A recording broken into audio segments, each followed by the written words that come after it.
I'd like to turn to Andrew now from Visa. So now, as we're talking about system innovation, Andrew, in the world of payments and commerce, what role do you see innovation playing in truly making a significant difference, not just for individuals, but for society as well?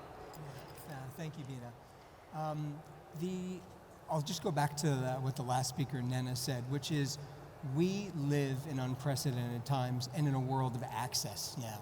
And a lot of us take things for granted. So most of us here have mobile phones, we're financially included, we have access to the internet, and there's a digital divide emerging.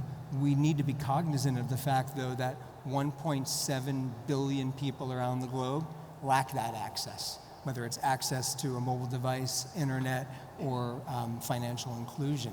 And we know that there are significant challenges associated with that. The same happens actually on the small and micro business side, where they tend to be the lifeblood of economies.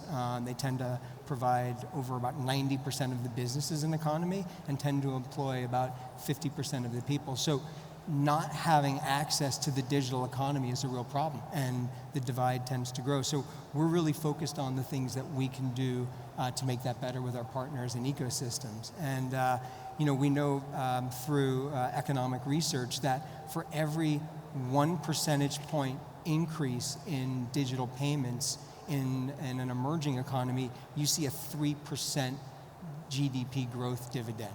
And if you take that that's on a macro level. On a micro level, if you're a small business and you're financially excluded, you can't reach new consumers, and if you're a consumer, and you're not included, you're also limited to the cash in your pocket. So small businesses that have access to new consumers, accept electronic payments, and then get access to credit, their profit tends to be 17% higher than those that are excluded. The Kingdom of Saudi Arabia really gives us a great example in their 2030 strategic vision of making sure you get inclusion right, and they've made amazing progress. So consumer financial inclusion in the last 7 or 8 years went from about 46% to in the high 70s. We've seen the same things with small businesses. So about 5 years ago, only 200,000 small businesses and merchants here were accepting payments. There's over 1 million today. So a lot of progress made, but we all need to stay very focused on making sure we get this right so we don't have haves and have-nots in the digital economy. Now, you've launched a new initiative at Visa called Visa Everywhere.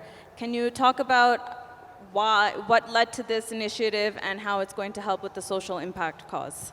Yeah, absolutely. So we just announced today that we're doing our Visa Everywhere initiative. This is our 6th year doing it, and we're doing a Saudi edition. What the Visa Everywhere initiative is, it's our innovation and collaboration platform. So we have a contest. We invite fintechs and startups to come in and try to solve real-world problems around commerce, around payments. This year we've included it to include the ability to do remittances and also crypto. So during the course of the first 5 years, we had over 7,000 startups participate from 100 different countries. And after that, they've been connected to VC funders and other players in the ecosystem through our partner Connect, and they've raised over $2.5 billion. And they tend to really be able to make sure that economies stay vibrant and innovate with the existing players and the non-traditional players. So we're very excited about the announcement. The final will be here in the end of May, and then they'll have the chance, the winner of the Saudi edition will have the chance to participate in our regional, Central Europe, Middle East, and Africa, and hopefully they will go on to compete and win in our global version as well. So we're really excited about it. Amazing work.